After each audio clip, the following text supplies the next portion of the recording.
Hello, this is Rachel from Sew with Rachel. I was going to do a little tutorial to show you how to make a basic face mask. I should say that this is not an original idea. There are loads of tutorials on how to make masks out there, and I've based mine on several I've looked at. So there are lots of different designs. This is just the way I've been doing it. I've been making them in 4 sizes, a small child, a large child, adult and large adult. For most adults, the normal adult size is fine. If you're particularly petite, you might want to make the large child. And if you've got a big head, I've found particularly with some men, for example, they need a larger size. I'll give you all the size variations at the end, but I'll just go through what I've been using as the basic adult size to start with. So what you need is a basic sewing machine and be able to be happy setting it up, and all you need to do is basic straight line stitching and zigzag stitching, and I'll talk you through which different stitches to use when. In terms of fabric, the best fabric to use is a woven, i.e. not a knit, not a stretch sort of t-shirty type fabric, but a woven cotton. So I'm going to show you with this one here, and quite a close weave. So if you look at it, you don't want to see sort of gaps as you look up to the light. A cotton poplin is great, or sheeting, something like that. Linen would work fine as well, as long as it's a closer weave. Avoid polyester, really. Cotton is good, woven cotton, because it's close weave, which again it acts as a good barrier, but also it can withstand a high heat for washing. So you want it to be able to cope with repeated washing or repeated steam ironing.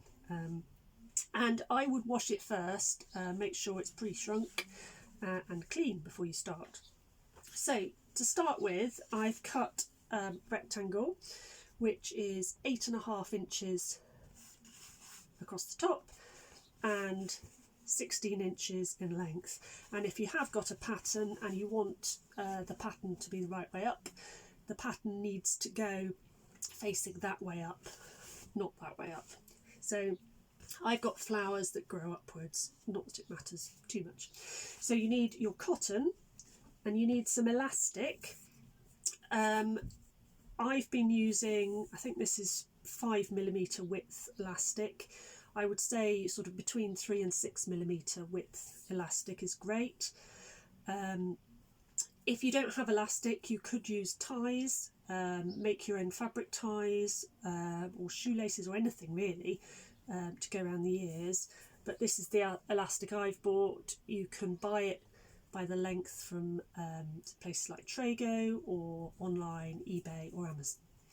And you will need, for the basic adult size, 2 7-inch lengths for each side. And then an optional, you don't have to do this, but I've also been adding in a pipe cleaner to go over the nose inside the mask, and that helps keep it secure and close to the face. If you've got some, I had some in a children's craft box, I've been using those, but again you can leave those out if you don't have any. If you are using them, make sure you turn over each end so that the metal end doesn't stick through the fabric. So the first thing we want to do is finish the raw edge of the fabric on the top and the bottom. Now I've got an overlocker machine, so I'm just going to whiz that through. If you haven't got that, you could use a zigzag stitch and just zigzag across the top of the fabric and across the bottom, or you could use pinking shears, or you could just fold over a tiny little hem and stitch along. And the purpose of that is just to stop it fraying when we sew it up. So I'll overlock mine now and then show you when I'm done.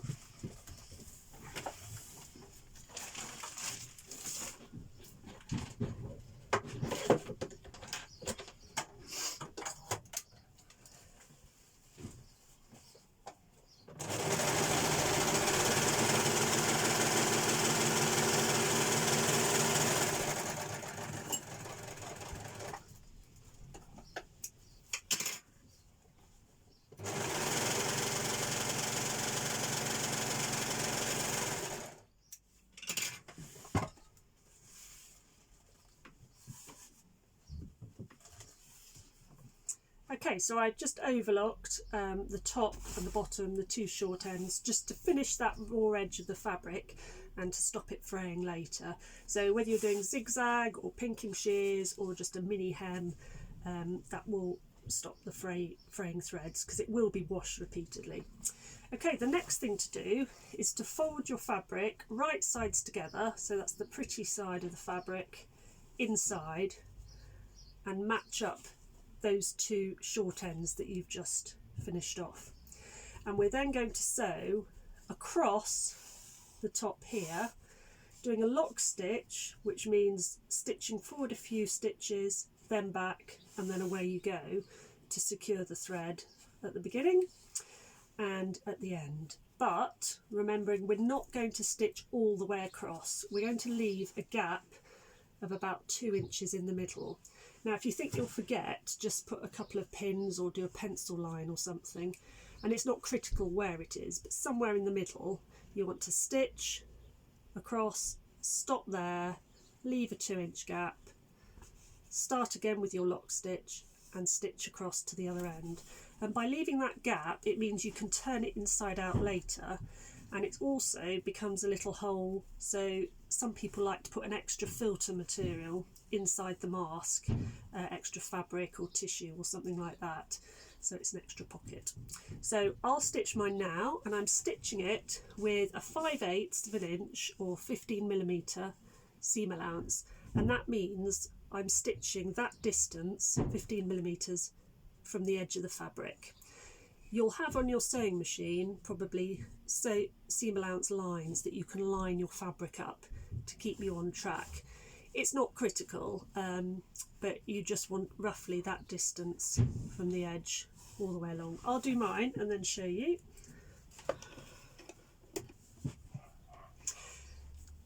Okay, so I've sewn mine, and I've done it in darker thread so that you can see my stitching, but you'll probably want to choose a thread that doesn't show so much, so perhaps a white for this sort of fabric. A word on threads: I would avoid those sort of huge multi-pack threads you sometimes see in cheap supermarkets. They're not always very strong, and I would stick to a branded thread if you can. If you go to a sewing shop, basically Coats, Gutermann, something like that, which they'll sell, and I would go for a Sew-All polyester thread, nice and strong. Set your machine to a sort of average stitch length. I think I've gone for just over 2mm. You might have preset lengths on your machine, so just go for sort of a mid-range stitch length, or set it for about 2mm. And you'll see I've stitched along that distance, 5/8 of an inch, 15mm from the raw edge, stopped and done my lock stitch to secure the thread, and done the same to start, carried on to the end, and I've left that gap so that later on we can use it to turn inside out. Okay, when you've done that, you're going to press it flat and press the seam allowances open, so it will look like that. So press it flat the other way and press down that seam allowance open in the middle. I'll do mine now. Okay, so I've pressed it like that. Now the next thing is to attach the elastic. So taking one of your 7-inch lengths, you want to tuck it inside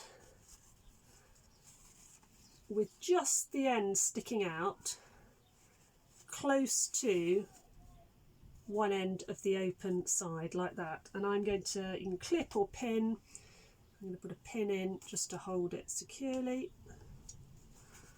Show you. So the elastic is inside with just the end poking out, and then trying not to twist it as you're doing it, pull the other end of the elastic further along the gap and make sure it's sitting at right angles to the edge of the fabric. So you don't want it twisted like that, you want it sitting at right angles, and tuck it in. I'll just do it down on my lap so I can get it flat.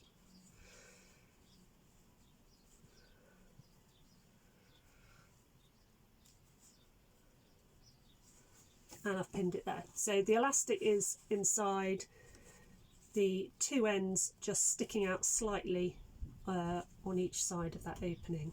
So one piece in there, and then turn it round and pin the other one in there with your end sticking out. Then, being careful, don't actually stitch over your pins. Well, I wouldn't advise it anyway, because you might break your needle. But you're going to stitch about 3/8 of an inch or a centimetre or so, again not critical, from this end, one end, nice lock stitch to start. I go over the elastic a couple of times, backwards and forwards, to make sure it's really secure, and then all the way along, and lock stitch to finish, again over the elastic a few times to make sure it's really secure. You'll find that the elastic wants to twist, so you might have to use a hand or a pin to hold it so it's at right angles to the edge of the fabric so that it doesn't twist away inside. I'll do mine and then show you. Okay, so I've stitched across with my elastic inside doing that. It will obviously pull the fabric a bit until we've pleated it. Now you're ready to turn inside out. Now just reach for a knitting needle.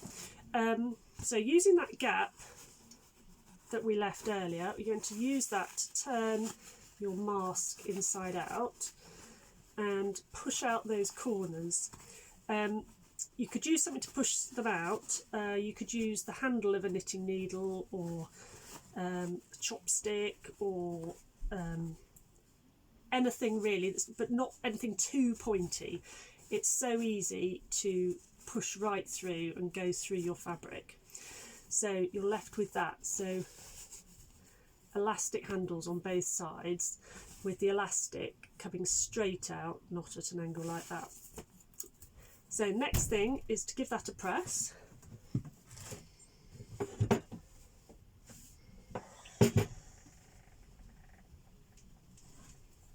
So I've given it a quick press now, and then I've got my front with the elastic at the sides, and then if you turn back, that'll be the face that side that faces the face, and it's got the gap here which later the filter material can go in.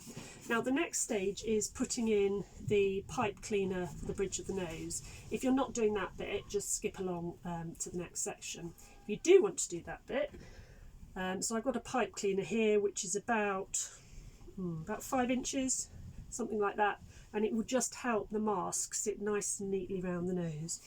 And what I do is, going through the opening, just get mine in, through the opening, push it to the top of the mask, decide which is the mask, if you top of the mask. If you've got a directional print, flowers going up for example, you'll want it at the top where the flowers are growing up to. And using your fingers, work it into the top middle of the mask like that, so it's inside. Ooh, it's getting wiggly, but work it so it's sitting inside all the way along the top. The next thing, about 1 inch from one corner, I'm going to stitch down, and then along the bottom under the pipe cleaner, and 1 inch from the other end up the other side. I'll do mine first and then it'll be easier to see what it looks like. Okay, so I've stitched very quickly and very roughly, but I've stitched around the pipe cleaner. So I've held the pipe cleaner in place along the top, stitched down the sides and underneath, and that will stop the pipe cleaner moving around inside. Just be careful if you are doing the pipe cleaner option not to sew over it, because it is metal, and you don't want to break your needle. And don't, as I had one customer do, try and sterilise it by cooking it in the microwave, because her pipe cleaner caught fire. So you can sterilise it by just sterilising it on a hot wash, or I guess a really hot iron would probably do it as well. So the next thing is to pleat it. Now, I have to say I don't measure these, I just do it by eye, but if you want to be regular you might want to measure your pleats.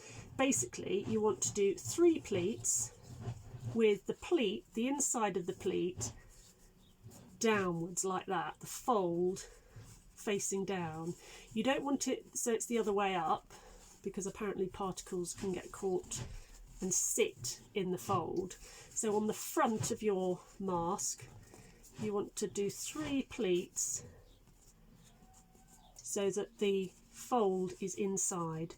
Now I do them, I guess, about 1.5 centimetres sandwiched over like that, and I pin and press as I go. I think if I press mine first you'll be able to see what it looks like. Okay, so I've done my 3 pleats and I've got these wonder clips, but you could use pins if you've not got those, or even safety pins, just to hold the sides in place. So 3 pleats with the pleat coming downwards like that, and if you can see on the end I've got about 1.5 centimetres overlapped on each one. And then on the inside obviously the pleats will be going upwards like that. So the next thing to do is to sew down the edge of the mask here, and I do 2 rows of stitching to hold it securely, and that also holds your elastic in place.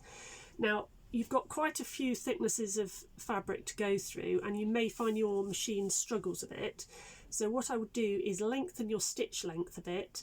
I go up to a 3mm on mine, or if you've got a preset on yours, a bigger stitch. I do a lock stitch to start, pulling out clips or pins as I go, stitch down to the bottom, then I pivot and come back the other way. When you get to a pleat, your machine might labour to go over it, so you might want to use the handle on the side of the machine just to hand wind over the really thick parts so it doesn't get stuck.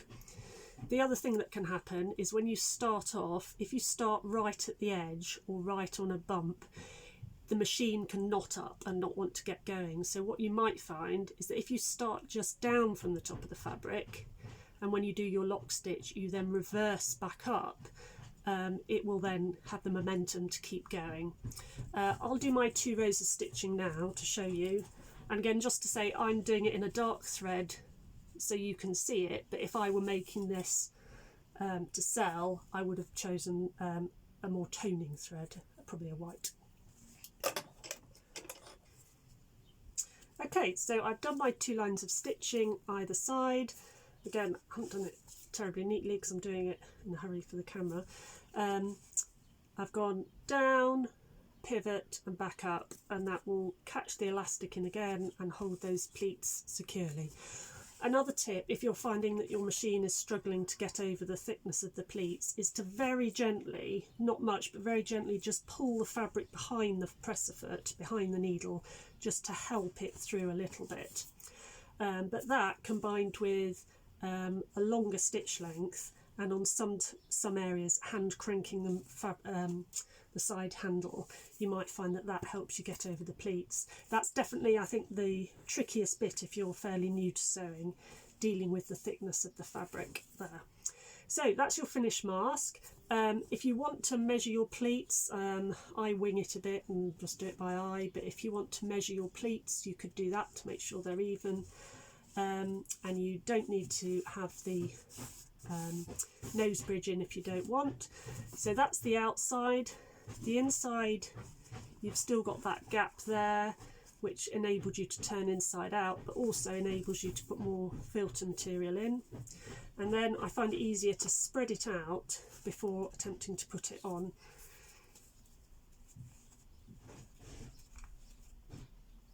Like that. So it goes over, of course, over the mouth and the nose and under the chin. Now the final thing is just to give you the other measurements if you want to do different sizes. That's a standard adult size, but you can do it in the larger adult, as I said, or small child or large child. If you're doing a large adult, whereas the fabric measured on this one 16 inches by 8.5, I keep that the same for the large adult, but instead for these loops have 2 elastic loops, each of 8 inches rather than 7, just to go around the ears. If you're doing the small child, and I would say this is probably up to about age 6,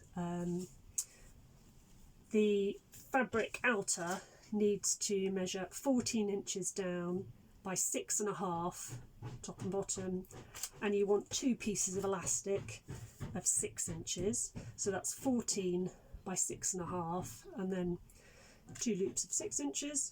And then the large child, which is also large child petite adult, is 15 inches down, 7.5 inches across, so 15, 7.5, with 6.5 inches for your elastic on either side. I think that's all. Any queries, please let me know. Hope you have fun making lots of masks. Bye for now.